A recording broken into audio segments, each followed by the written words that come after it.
Connecting your bank and credit card accounts to QuickBooks is the fastest way to accurately record your company's financial transactions. Let's go over how to connect a bank or credit card account to QuickBooks and choose how far back you want QuickBooks to pull your transaction history.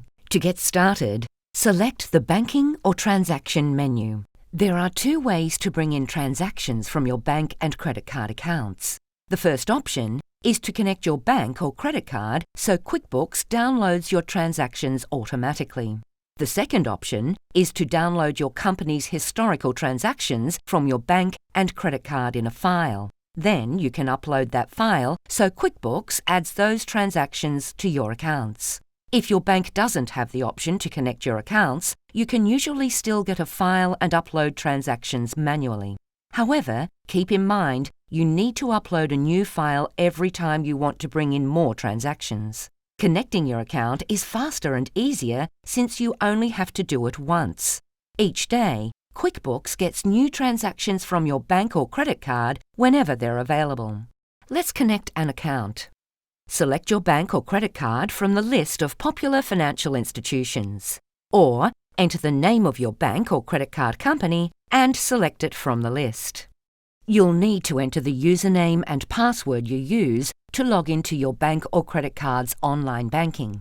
Each bank and credit card has its own security features and may require a few more steps.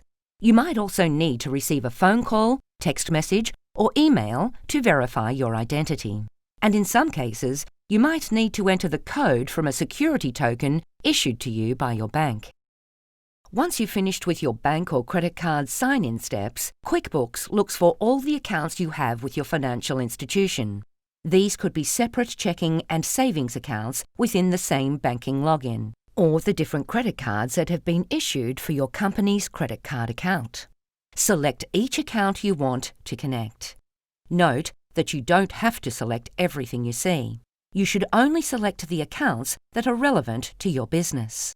If you see a personal account that isn't business-related, you can leave it unselected.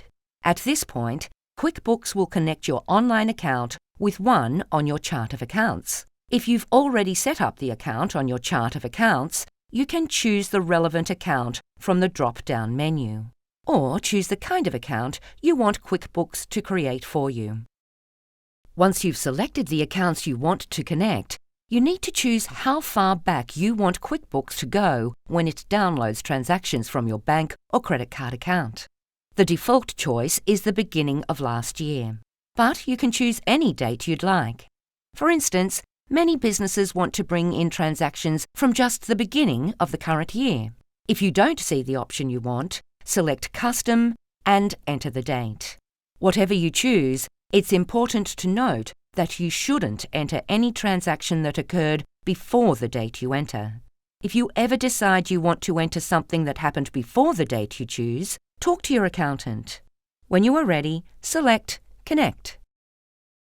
Once the connection is complete, you'll see all your business transactions that cleared your bank or credit card from the date you entered to today.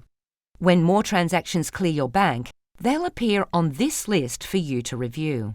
The next step is to categorize them so QuickBooks adds them to the correct accounts. Follow the link at the end of this video to learn how to do that. Now you're ready to connect your bank and credit cards to QuickBooks Online.